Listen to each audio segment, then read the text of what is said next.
You're sitting around a fire, dark pressing in from every side, smoke cutting through cold air. Someone across the flames makes a sound. Not a word. Not quite. Something between a grunt and a call. Sharp at the start, long at the end. You don't know what it means, but you understand it anyway. Your body responds before your brain does. Danger. Move. Now. That sound is older than language, older than tools. It came from something that looked almost like you, but wasn't. Something that lived and died and left almost nothing behind except bones and a question no one has fully answered. What did they actually sound like? Not what did they say. What did they sound like? The raw physical sound of the first human voices rising out of the dark. Here's what most people don't realize. Sound doesn't fossilize. The voice is muscle and air and cartilage. It leaves no trace in rock, no impression, no outline, no residue. What we have instead are bones. Specifically one bone, the hyoid, a small U-shaped structure sitting at the base of the throat. It's the only bone in the human body that doesn't connect directly to any other bone. It just floats there, anchored by muscle, and it controls almost everything involved in complex speech. The shape of that bone, its thickness, its angle, tells researchers whether a creature could modulate sound the way modern humans do. It's not proof, it's a fingerprint. And for most of human prehistory, that fingerprint was missing entirely from the fossil record. The oldest hyoid bone ever recovered from a human ancestor came from Kebara Cave in Israel, 60,000 years old, a Neanderthal. When researchers compared it to a modern human hyoid, they found something unexpected. The two bones were nearly identical. Same shape, same proportions, same mechanical range of motion. That single small bone rewrote the conversation about Neanderthal communication. For decades, the assumption was that Neanderthals were grunters, limited, primitive. The hyoid said something else entirely. It said their throats were capable of producing the same range of sounds ours are. Whether they used that capability for true language is still debated. But the hardware was there. The instrument existed. What they played on it remains unknown. Go further back. Homo Heidelbergensis, 500,000 years ago. Ancestor to both modern humans and Neanderthals. Researchers recovered several hyoid bones from sites in Spain, preserved in a limestone pit called the Cima de los Huesos, the pit of bones. Dozens of individuals thrown in or placed there by others. The hyoids matched the Neanderthal pattern closely. Broad, sturdy, positioned low in the throat. That low larynx position is critical. In most animals, the larynx sits high in the throat. Dogs, cats, chimps. High larynx means better protection against choking, but severe limits on vowel production. The low larynx in humans creates a longer vocal tract, more space, more resonance, more range of sound. It comes at a cost. We can choke on food in a way no other primate can. Evolution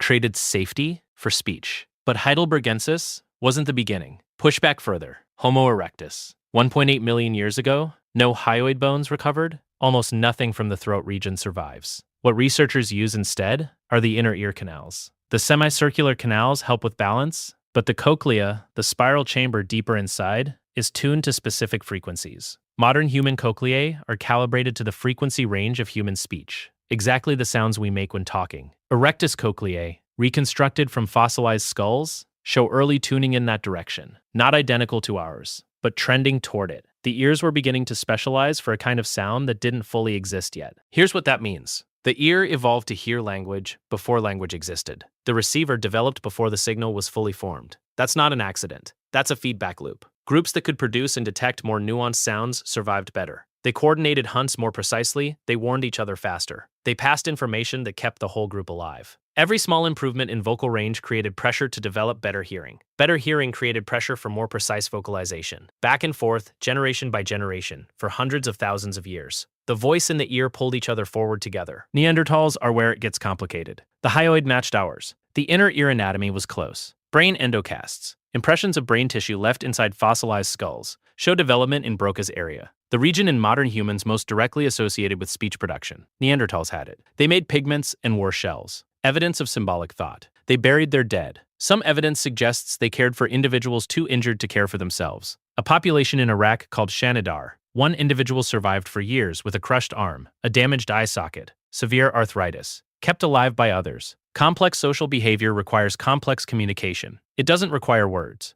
but it suggests something more than grunting. Researchers at the University of New England ran acoustic modeling in 2021. They built a computer simulation of the Neanderthal vocal tract using skeletal measurements, skull dimensions, palate shape, estimated tongue position, hyoid placement. Then they ran it. The modeled voice was lower than a modern human male, slightly flatter, less variation in the higher frequency ranges, but it produced vowels, distinct vowels, separable sounds that a listener could tell apart. It wasn't the same voice as yours, But it wasn't noise either. It was something in between, something recognizable and alien at the same time. Further back still, Australopithecus, 3 million years ago. Lucy and her kind. The hyoid from these creatures looks like a chimpanzee's, wide and boomerang-shaped, high larynx, limited vowel space. They almost certainly couldn't produce the range of sounds even early Homo could manage.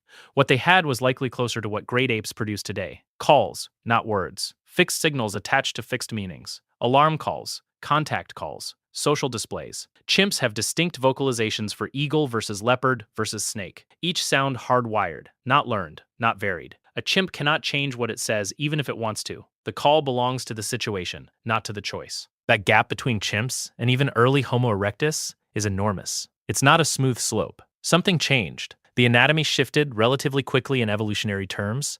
The larynx dropped, the tongue became more mobile, the hyoid thinned and changed shape. Researchers think language didn't evolve once. It evolved in layers. Gesture first, probably. Reading intention from body movement. Then prosody, the rhythm and melody of sound carrying emotional content before it carried meaning. Then referential calls. Sounds tied to objects. Then syntax. Rules for combining sounds into sequences with meaning larger than any single part. Each layer built on the last. Each layer took tens of thousands of years to stabilize. Most of those layers left no fossils at all. What can actually be reconstructed is narrow. Hard tissue only. Bones and the spaces between them. Researchers use CT scans of fossil skulls to measure the dimensions of the pharynx, the nasal cavity, the oral cavity. Those measurements feed into acoustic models. The models are imperfect. They assume things about soft tissue that can't be verified. Tongue muscle density, lip mobility, breath control. A trained opera singer and an untrained person share identical throat anatomy. They do not sound the same. Anatomy sets the range. Behavior, learning, and culture determine where within that range an individual lands, and culture doesn't fossilize. So what did they sound like? The best current answer is this. By 300,000 years ago, archaic Homo sapiens likely produced sounds in roughly the same frequency range as modern humans, somewhat limited in high-frequency consonants, strong and low-register vowel sounds, voices that carried well across open ground. Not quite the voices you hear today, but voices, actual voices, not growls, not clicks, not animal noise. Something you would recognize immediately as human communication even if you couldn't decode a single syllable. By 100,000 years ago, the anatomy was essentially modern. The sounds were there. By 50,000 years ago, behavioral evidence explodes. Symbolic art, long-distance trade, musical instruments, bone flutes in Slovenia, dating back 60,000 years. People who made instruments understood pitch, resonance, and controlled sound production. Their voices were doing at least as much as the flutes. That's what humans,